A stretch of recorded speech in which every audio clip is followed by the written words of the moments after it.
6 महीने से ज्यादा समय हो गया है जब पूरी दुनिया कोरोना से लड़ रही है। 6 महीने से ज्यादा समय हो गया है जब दुनिया का हर देश अपनी अपनी अर्थव्यवस्था बचाने को लड़ रहा है। 6 महीने से ज्यादा समय से पूरी दुनिया ही अपने युवाओं का भविष्य और बुजुर्गों की जान बचाने के लिए लड़ रही है।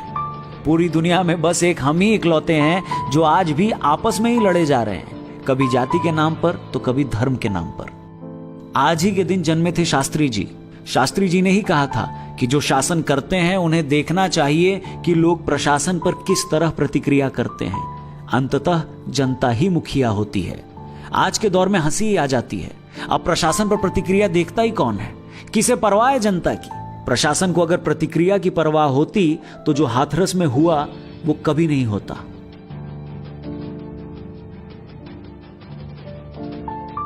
जनता ही मुखिया होती तो क्या उस परिवार को इतनी यातनाएं सहनी पड़ती?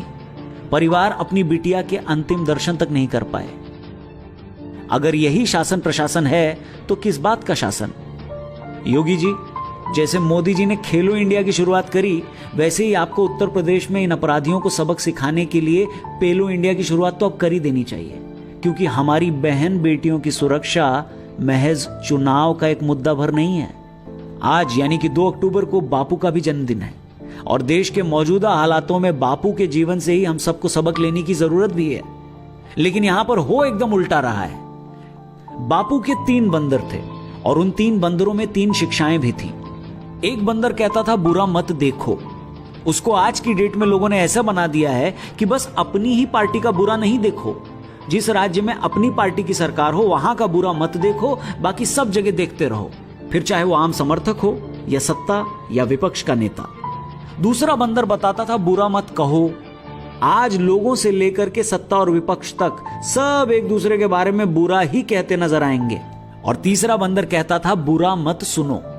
और आज का माहौल ऐसा है कि हम बस वो बात नहीं सुनना चाहते जो हमको बुरी लगे, लेकिन दूसरों की बुराइयां न सिर्फ सुनते हैं बल्कि व्हाट्सएप के माध्यम से आगे भी बढ़ा देते हैं। आज के दौर में लगता है कि हमारे बीच एक चौथा बंदर भी होना चाहिए था, जिसके हाथ में स्मार्टफोन होता, कानों में हेडफोन लगे होते, लेकिन उसका गुस्सा हम सब की तरह ही सिलेक्टिव होता, जो खुद तो अपने आसपास के माहौल को बहन बेटियों के लिए सुरक्षित नहीं करता, लेकिन सोशल मीडिया पर फुल ऑन गुस्साए पड़ा होता है।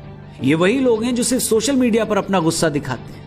हर बात पे ये कहते हैं अरे इस पे बोलो, उस पे बोलो, उस पे बोलो, लेकिन जब सही में इनके बोलने का वक्त आता है तो इनके ही अगल बगल कोई बहन या बेटी या कोई माँ छिड़ रही होती है और ये चुपचाप देख रहे होते हैं, और वही भड़ास, वही गुस्सा आकर ये सोशल मीडिया पर निकालते हैं। भैया कब तक? जनाब आप ही से पूछा जा रहा है, कब तक? शुरुआत अपने आसपास से करिए।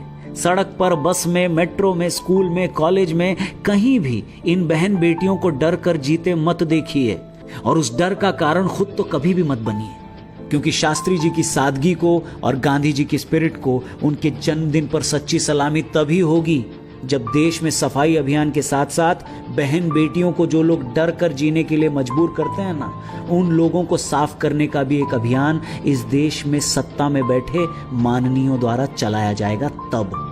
और अगर इतना भी नहीं कर सकते तो भैया लोकतंत्र तो है ही है। अपना ख्याल रखें।